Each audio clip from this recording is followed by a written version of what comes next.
सत साहेब जय हो। बंदी छोड़ की बंदी छोड़। सतगुरु रामपाल जी महाराज की जय हो। बंदी छोड़ कबीर साहब की जो भगत भाइयों, ज्ञान अमृत एवं षड्यंत्र का बीस पुस्तक एवं PDF फाइल एवं लिंक प्राप्त करने के लिए 98 280 72 914 98 280 72 914 ओम प्रकाश दास, राजस्थान, श्री गंगानगर से पुस्तक प्राप्त कर सकते हैं। भगत भाइयों, अब मैं आपको पार्ट नंबर 11 सुना रहा हूँ। क्रोथा आश्रम का रहस्य और क्रोथा कांड और सोनू नाम की हत्या।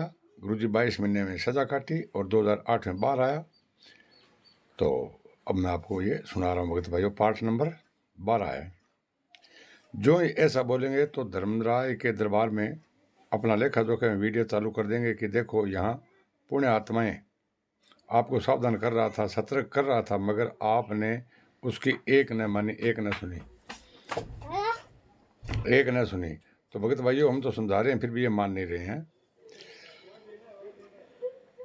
परमात्मा स्वरूप संत रामपाल जी महाराज के आदेश निर्देशों एवं सत्संगों में बोले गए वाणियों के आधार पर अपने को सब घोषित बड़े बड़े भगतगण जो RSS राष्ट्रीय समाज सेवा समिति गुंडे षड्यंत्रकारियों के द्वारा नियुक्त किए गए जिला कोऑर्डिनेटर, राज्य कोऑर्डिनेटर, नाम दीक्षक केंद्र संचालकों तथा आश्रम एवं केंद्रों में स्थापित सेवादारों एवं अग्रणी लोगों से मैनेजमेंट के सहयोगियों से हम पुण्य आत्माओं को सवाल करनी चाहिए कि संत रामपाल जी महाराज ने सन 2008 में सत्संगों में एक दो काल के दूत को संगत में उत्पन्न होने की बात बताने के साथ सतर्क रहने का निर्देश दिया। वो कौन है भगत भाइयों?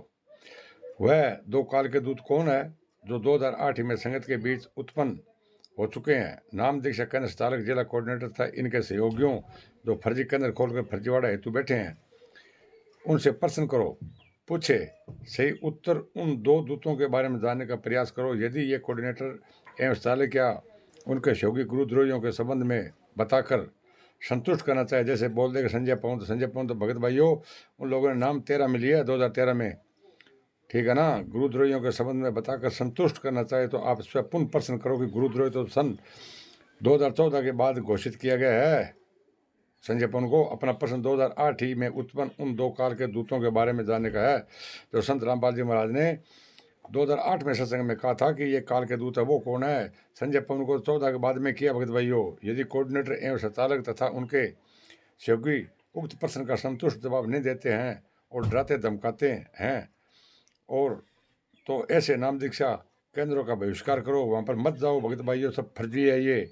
ऐसे अग्रणी लोगों द्वारा उन दो काल के दूतों के संबंध में कोई जानकारी ही नहीं रखते तो आज पुण्य आत्माओं, अगर ये जितने कोऑर्डिनेटर, नामदान सेंटर, सेवादार बैठे भगत भाई, अगर इन दो काल के दूतों को पता नहीं है तो इनके पास जाने से अपना कोई फायदा नहीं मिलेगा भगत भाइयों। काल के दूतों के संबंध में कोई जानकारी ही नहीं रखते तो आप पुण्य आत्माओं को उन काल के दूतों से ये अज्ञानी एवं फर्जीवाड़ा करने वाले कैसे आपकी रक्षा कर सकते हैं भगत भाइयों? इसे जोत पाठ करने का कोई फायदा नहीं भगत भाइयों। इसलिए संत रामपाल जी महाराज एकमात्र रक्षक है जो दूतों के बारे में बताएगा और उनसे हम पुण्य आत्माओं की रक्षा करेंगे। अतः अपने रक्षक को जेल से बाहर लाने का हर प्रयत्न दृढ़ता से करें एवं सहयोग दे।